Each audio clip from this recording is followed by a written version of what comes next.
I don't have enough for Taco Bell, but what I do have pleases me greatly.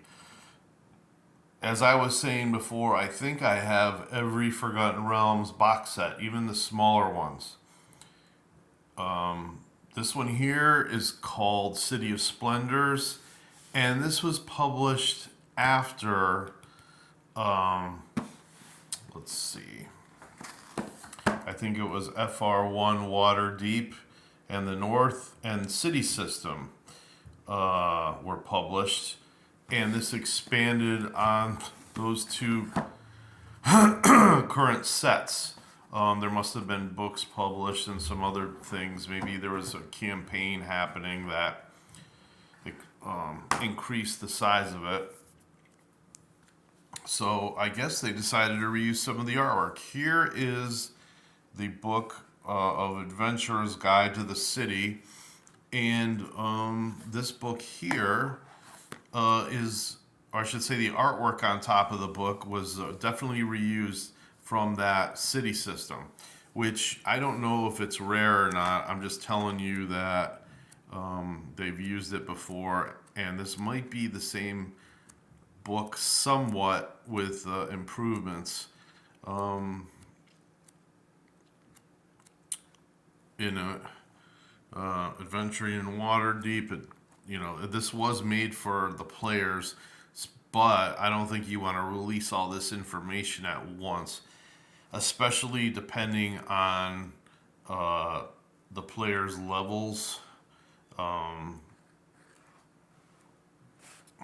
anyway, there's that book. We got a lot to cover here. This is a large set, and this one I think would, besides the Forgotten Realms box setting, this is probably, if you had to pick only one other set, this would probably be the one because there's a lot involved in it. I know it's just the city, but look at this. There's just so much that they added to this. There's three huge books which describe the city and, of course, the surrounding areas. Um, Magic of Waterdeep. There's new spells. There, they tell you about how to, what happens when you break the law. And I've carried some of the rules over from this over to Greyhawk, over to my campaign. Um, the surrounding hills, what is hiding in those hills if they decide to go adventuring. Um, there's the sewer system below the city. Uh,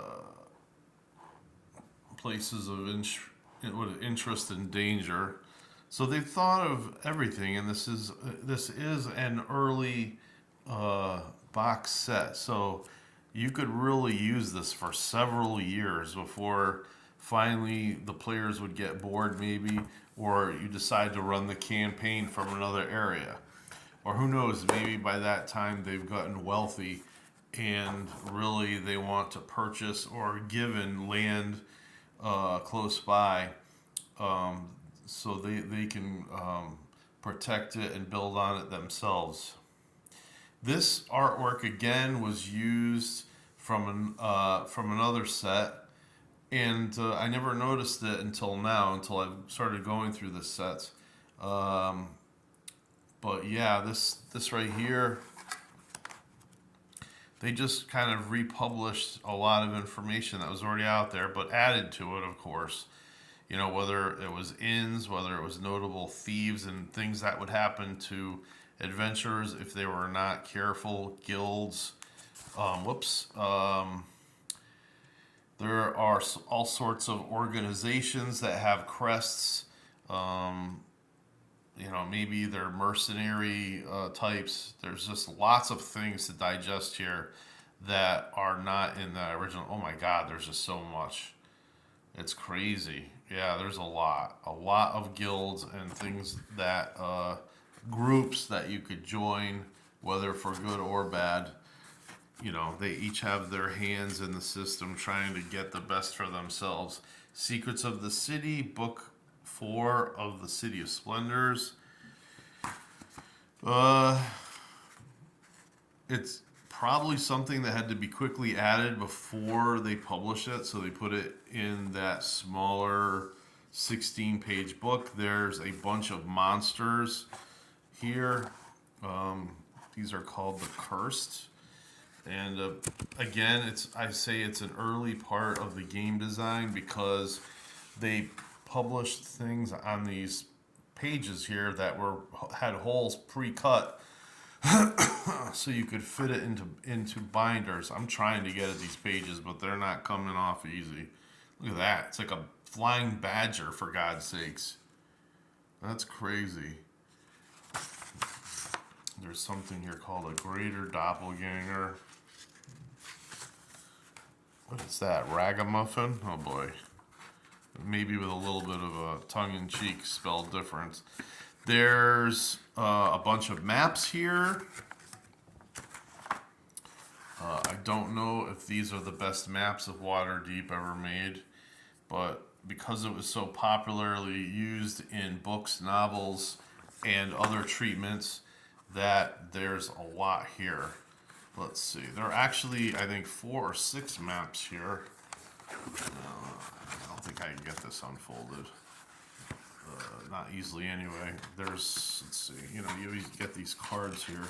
I did buy this used, it wasn't mine. I was really starting to wonder if whoever had this before me added things to it.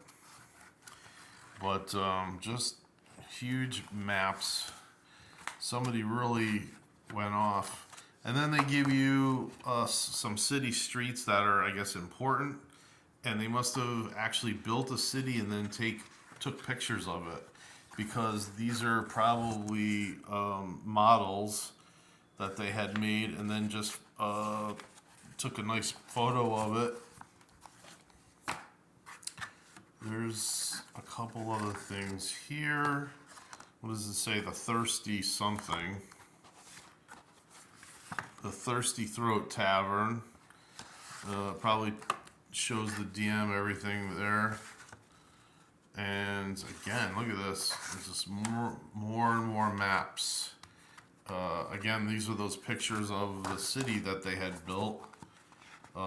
Maybe they did that in such a way where if you wanted to do the same, you could do it, whether it was foam and cardboard or whatever you wanted to get involved in. Look at that. That's crazy. Everything's upside down here. Yeah. They give you a key and then they show you the city streets.